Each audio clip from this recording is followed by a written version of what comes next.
बेहद स्वागत है जी आप सभी का। एक बार फिर हाजिर हैं। बेहद ख़ास प्रोग्राम हमारे साथ हैं अनीता भंडाल जी, जो जसमीत भाटिया जी के टीम के सदस्य हैं, लैंडमार्क इमिग्रेशन को रिप्रेजेंट करते हैं। और आज का टॉपिक एक बार फिर काफ़ी इम्पॉर्टेंट है। सितंबर इनटेक की बात करेंगे। सितंबर इनटेक 23 इस तरह के ओपिनियन हैं, एक्सपर्ट्स के ऑब्जर्वेशंस हैं, एस्टीमेट्स हैं जसमीत जी के, ख़ास तौर पर जसमीत भाटिया जी के, और उसी तरह अनीता जी ने भी हमको उसी लाइन पे बात करी है कि सितंबर इनटेक में काफ़ी बड़ी संख्या में स्टूडेंट्स को वीज़ा मिलेंगे कनाडा में। उसका रीज़न क्या है? वैसे देखा जाए तो सितंबर इनटेक काफ़ी बड़ा होता है जनवरी और मई इनटेक से, लेकिन इस बार सितंबर इनटेक में ज़्यादा वीज़ा मिलने का कारण क्या है? क्या मई या जनवरी के डेफर्स कम हो जाएंगे कम सितंबर तक पहुंचते पहुंचते, या कनाडा ने अपने टारगेट के अकॉर्डिंग ज़्यादा सक्सेस रेट के साथ स्टूडेंट्स को इनवाइट करना है? क्या कनाडा एकदम से कोविड से पहले वाली सिचुएशन में सितंबर इनटेक को डील कर पाएगा? क्या इसलिए ये संभावना बन रही है कि कनाडा में सितंबर इनटेक में वीज़ा बहुत ज़्यादा आएंगे? ये तमाम पहलू हैं जिन पे हम बात करेंगे। और इसी दरमियान मई इनटेक के लिए भी एक खुशखबरी है। यूनिवर्सिटी ऑफ रेजिना में मई इनटेक के लिए कई कोर्सेज ओपन हुए हैं। इसी शो में अनीता जी हमको उस पर भी अपडेट करेंगे। और सबसे पहले हम रेजिना यूनिवर्सिटी से ही अपडेट लेते हैं। अनीता जी, आपका स्वागत है। Thank you so much. May intake के लिए जो रेजिना यूनिवर्सिटी है उसका क्या अपडेट है? जी हाँ, university of Regina May 23 intake के लिए ओपन है और उनके पास जो कोर्सेज है वो बैचलर्स डिग्री है। मैं बात करती हूँ तो यूनिवर्सिटीज़ कंपैरेटिवली बहुत कम होती हैं अवेलेबल बैचलर्स एंड मास्टर्स के लिए, बट येस, अगर आप बैचलर डिग्री के लिए अप्लाई करना चाहते हैं, आपका परसेंटेज, आपका आइल स्कोर बहुत अच्छा है और आप टॉप नॉच किसी यूनिवर्सिटी में अप्लाई करना चाहते हैं, तो we have university of Regina open available है। इनके पास बैचलर्स की सीट्स एंड इनका जो एप्लीकेशन फीस है फॉर अस इट्स $50। सो अगर आप अप्लाई करना चाहते हैं तो this is the best time. You just carry your document and apply your application as soon as possible. University of Regina किस तरह के कोर्सेज के लिए फेमस है अनीता जी? यूनिवर्सिटी ऑफ रेजिना में मैं बात करूँ तो bachelor of business administration, bachelor of computer science, bachelor of early learning and care, bachelor of computer programmer, इस तरह के आर्ट्स के रिलेटेड, यानी कि आपके जो 12th के बाद जितना भी फील्ड्स है उन सबको कवर अप करती है ये। तो प्रोग्रामर, अगर आप आईटी में भी देखो तो 2 से 3 स्पेशलाइजेशन आपको मिल जाएगी इसमें। बिल्कुल ठीक है। इसका कैंपस और इसकी लोकेशन, ये तमाम चीज़ें अगर आप बता सके तो। यूनिवर्सिटी ऑफ रेजिना का जो कैंपस है वो सस्कैचुअन में है। सस्कैचुअन में अगर लोग जाते हैं तो इनका जो PNP गाइडलाइन है वो बहुत फ्रेंडली है in order to apply the permanent residency. बहुत सारे स्टूडेंट्स हैं जो कि इस टाइम पे सिर्फ PNP देख रहे हैं कि हाँ हम अपना एजुकेशन करें, वर्क परमिट करें and then we apply for the permanent residency. ये वाला जो आपका यूनिवर्सिटी है ये बेस्ट लोकेशन में है, दैट्स इन सस्कैचुअन। चलिए, बेहद शुक्रिया आपका अनीता जी। और मैं उसी बात पे फिर आऊँगा कि सितंबर इनटेक में बहुत ज़्यादा रिजल्ट्स मिलने की उम्मीद है। सितंबर इनटेक में कहाँ कहाँ पर यूनिवर्सिटीज़ या कॉलेजेस बंद हो गए हैं और कहाँ कहाँ खुले हैं? अगर आप कंप्लीट हमको एक रिव्यू अभी से दे दें, प्रीव्यू दे दें। ओके। मैं बात करती हूँ, हमारा मई इनटेक और सितंबर इनटेक पैरेलली चलता है because May intake is smallest intake and September intake is the biggest intake. हमेशा होता ट्रेंड ये है कि सितंबर इनटेक के लिए वो कॉलेजेस पहले खुल जाते हैं जो कि बहुत ज़्यादा डिमांडिंग होते हैं, यानी कि हर स्टूडेंट का एक ड्रीम कॉलेज जिसको हम कहते हैं ना वो वाले, या फिर किसी कॉलेज का टर्न अराउंड टाइम बहुत ज़्यादा है ऑफर लेटर का, तो वो कॉलेजेस पहले ही अपनी सीट्स ओपन कर देते हैं बिकॉज उनको पूरा एक टाइम चाहिए, टाइम फ्रेम चाहिए उनको एप्लीकेशन को असेस करने के लिए। अगर मैं अभी बात करूँ तो सितंबर 23 इनटेक के लिए बहुत सारे कॉलेजेस खुल रहे हैं डेली बेसिस पे। आज भी हमारे पास जैसे सू कॉलेज ओपन हुआ है सितंबर 23 के लिए। अगर इनके मैं कैंपस की बात करूँ तो ये टोरंटो, ब्रैम्पटन एंड सेंट मेरी में है। तो ये आपका प्राइम लोकेशन में है। कोर्सेज इनके पास बहुत बढ़िया कोर्सेज हैं, स्पेशलाइज्ड कोर्सेज हैं। देन हमारा नाइग्रा कॉलेज टोरंटो कैंपस, ये भी आज ही एड हुआ है हमारी लिस्ट में, आज ही ओपन हुआ है। अभी इन कॉलेजेस का क्या है कि जितने भी प्राइम लोकेशन में हैं वो वाले जो कॉलेजेस होते हैं वो बहुत ज़्यादा डिमांडिंग होते हैं, यानी कि हर student wants to go in Toronto. क्यों वो टोरंटो जाना चाहता है? क्योंकि उसका कोई ना कोई रिलेटिव या उसका कोई ना कोई फ्रेंड टोरंटो में बेस्ड है।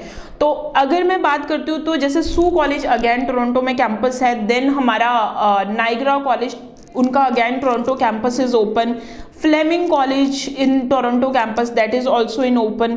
आपका शेरिडन कॉलेज जो कि बहुत सारे स्टूडेंट का एक ड्रीम कॉलेज है कि यार शेरिडन कॉलेज में सीट मिल जाए, तो again Sheridan college is open for September 23 intake. हम्बर college भी ओपन है सितंबर 23 इनटेक में। इनका भी जो कैंपस है वो आपका ब्रैम्पटन में पड़ता है। अगर इनके मैं कोर्सेज की बात करूं, इनके पास बहुत बढ़िया एंड स्पेशलाइज्ड कोर्स है, डिमांडिंग है बहुत ज़्यादा, हर स्टूडेंट हम्बर कॉलेज में जाना चाहता है, तो ऑब्वियसली ये भी कहीं ना कहीं स्टूडेंट्स के लिए बहुत ज़्यादा चूजी हैं। सो मेजरली जो ऑफर लेटर, अगर आपका परसेंटेज है 70-65%, आईएलटीएस कुछ कोर्सेज में इनके 7 बैंड की रिक्वायरमेंट है, तो आप अपनी एप्लीकेशन अकॉर्डिंगली अप्लाई करें। Lampton college is available for September 23 intake. इनके जो कोर्सेज है ये इनके पास भी सारे post graduate diploma with co-op option, again in prime location, तो आप यस यहाँ पे भी अप्लाई कर सकते हैं। Seneca college is available for September 23 intake. एल्गन कॉलेज भी अवेलेबल है सितंबर 23 इनटेक। यानी कि जितने भी टॉप नॉच कॉलेजेस हैं वो सारे कॉलेजेस ओपन हो चुके हैं सितंबर 23 इनटेक के लिए। तो अगर आप सितंबर 23 इनटेक को बेसिकली टारगेट कर रहे हैं तो this is the best time to apply your application. Anita ji, अब अगर मैं सितंबर इनटेक के लिए बात करूं तो स्टूडेंट अपनी प्रोफाइल को कैसे इंप्रूव करें अभी सितंबर इनटेक के लिए, और जिनके अभी 6 सीट्स हैं आर्ट्स में, उनको और किन किन बातों का ख्याल रखना पड़ेगा, फंड्स किस तरह से वो अरेंजमेंट करें। बहुत सारे स्टूडेंट्स जो फ्रेश पास आउट हैं 10+2 के बाद, उनके लिए इस तमाम जानकारी बिल्कुल नहीं होती है कि फ़ंड्स उनको कैसे अरेंज करने हैं, डॉक्यूमेंट्स कैसे चाहिए, और ख़ास तौर पे आप अवेयर कीजिए बहुत सारे स्टूडेंट जो हैं वो किसी से भी एक्सपीरियंस सर्टिफिकेट बना लेते हैं। ये सारी चीज़ें कैसी ख़तरनाक हो जाती हैं ये भी बता दीजिए। अगर अभी कोई स्टूडेंट है एंड वो अप्लाई करना चाहते हैं सितंबर 23 इनटेक के लिए, लेकिन आईएलटीएस में अभी अप्रोप्रिएट बैंड नहीं आए हैं, तो मेरी ये सजेशन है कि आप अपना टाइम ना वेस्ट करते हुए आप कंडीशनल ऑफर लेटर के लिए अप्लाई करें। क्योंकि कॉलेजेस में कुछ कॉलेजेस हैं 10-15% कॉलेजेस हैं कनाडा में अवेलेबल, जो कि आपको कंडीशनल आईएलटीएस का एक वो ऑफर देते हैं कि हाँ आप कंडीशनल ऑफर लेटर आप अप्लाई कर सकते हैं। अब कंडीशनल ऑफर लेटर हमारा 2 तरीके का होता है कि अगर आपका आईएलटीएस नहीं है तो आप कॉलेज को इन्फॉर्म कर सकते हो कि आपने आईएलटीएस बुक कर लिया है बुकिंग रिसीट देके, and you can apply for the conditional offer letter. आपका ग्रेजुएशन का या 12th का नहीं आया है result, then again you can apply for the conditional offer letter. लेकिन मैं एक बार फिर से बता दूं कि ये जो कॉलेजेस हैं सिर्फ 10-15% कॉलेजेस अवेलेबल है, बहुत ज़्यादा कॉलेजेस नहीं है जो कंडीशनल एडमिशन को एंटरटेन करते हैं। दूसरी रही बात फाइनेंस की, अभी कनाडा का ना एक चीज़ है कि Canada is based on the deadline. यहाँ पे प्रोग्राम अवेलेबिलिटी एप्लीकेशन का शुरू होने से लेके एप्लीकेशन की कोर्स रजिस्ट्रेशन तक everything is based on deadline. आपका ऑफर लेटर आ जाता है, ऑफर लेटर के बाद भी आपको ट्यूशन फीस पेमेंट करवाने के लिए एक स्पेसिफिक डेडलाइन होती है। तो मेक श्योर जिस दिन से आपका एप्लीकेशन पंच हो जाता है यूनिवर्सिटी के पोर्टल में, you start arranging your funds, you start arranging your tuition fee payment. That is अगर आप 1 साल की बात करो वो 11 से 12 लाख के करीब होती है, मतलब कॉलेजेस में, ये अप्रॉक्सीमेट मैं आपको बता रही हूँ। सेकेंड आपका जीआईसी अगेन ये आपका अपना ही पैसा है, वहाँ पे जाके आप इसको वापस से विड्रॉ ले सकते हो, तो ये आपका 6 लाख के करीब होगा। तो आपका मैं कुल मिला के 17 से 18 लाख का आप अपना बजट लेके चल लीजिए, including your tuition fees plus GIC, आपका medical, miscellaneous expenses, each and everything. अगर मैं फंड शो करने की बात कर रही हूँ तो इसमें होता है कि अगर डॉक्यूमेंट्री के हिसाब से जाऊँ, if you are qualifying in SDS category, तो अगर वीज़ा चेकलिस्ट में बात करें तो there is no need to show the funds, but again for the better result, for the better presentation of your profile, it's better कि आप अपने family के इनकम प्रूफ्स लगाइए और आप अपनी फैमिली के फाइनेंस यानी कि सेविंग्स लगाएं, तो वो भी आप अरेंज करके रखें, आप पहले ही अरेंज करके रखें, so at the end of the day आप इन डॉक्यूमेंट को इकट्ठे करने ना भागें। So thank you so much. लेकिन उससे पहले सितंबर इनटेक के लिए क्या स्टूडेंट्स इमीडिएट अप्लाई करें या उनके पास वक्त है?